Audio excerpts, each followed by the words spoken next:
Петиција од жителите на Велешките населби Превалец и тунел за загадувањето од каменоломот на Технопавер стигнала до општина Велес.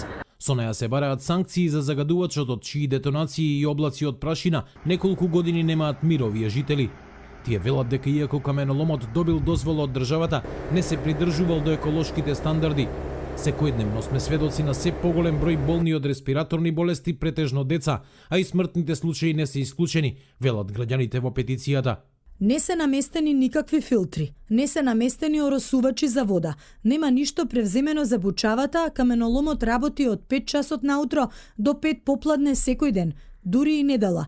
Испушта загадена вода во реката Тополка и прави помор на риби.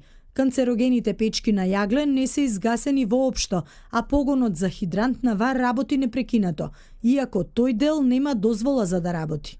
Реагираат жителите преку социјалните мрежи. Од општина Велес потврдија дека петицијата стигнала до нив. Градоначалникот Аце Коцевски вели дека надлежноста над каменоломот ја има државата, бидејќи инсталацијата имала интегрирана еколошка дозвола. Тој испратил писмо до Министерството за животна средина со кое бара од нив да преземат соодветни мерки.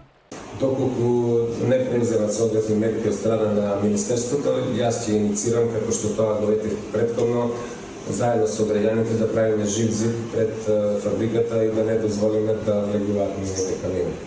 Се надевам дека Министерството за животна средина овој мој апел сериозно ќе го земе во предвид. Фирмата Технопавер 2,5 години стопанисува со каменоломот во Велес. Толку време и жителите на населбите Тунел и Превалец водат битка да се заштитат од загадувањето со прашина, силна бучава и тапнежи од минирањето на камен за правење вар. Пред една година државата му ја одзеде дозволата, но по 6 месеци му даде нова.